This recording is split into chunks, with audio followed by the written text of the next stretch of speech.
So once you've assembled the Topspin Pro, you want to find a line to put the front legs on. That's easy on a tennis court, but if you're at home, you can find a line on a carpet or on the floor tiles. And then you want to stand on the opposite side of the Topspin Pro. Now, the reason that's really important, well, there are three reasons really. The first is it automatically gets your grip set up with your hand on the back of the racket, right?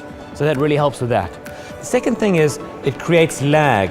So your wrist is bent back. You can see lag more clearly over there. That means you're making contact in the typical position for the topspin forehand.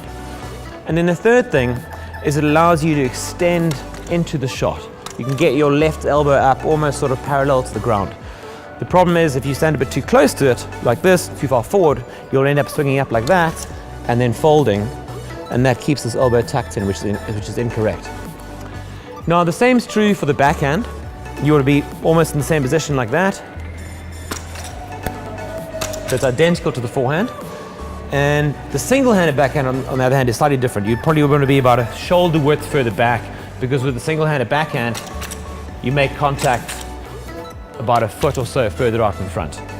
So the other thing worth mentioning is that the Topspin Pro works just as well whether you're working on your forehand with a closed stance forehand like this, or the semi-open stance, or the completely open stance. The final thing I want to emphasize is your wrist. The looser your wrist, the better this is going to work. So imagine if your wrist is quite locked, you'll end up moving the arm and the racket as one unit. And with that sort of a swing, you're not going to get much power or spin.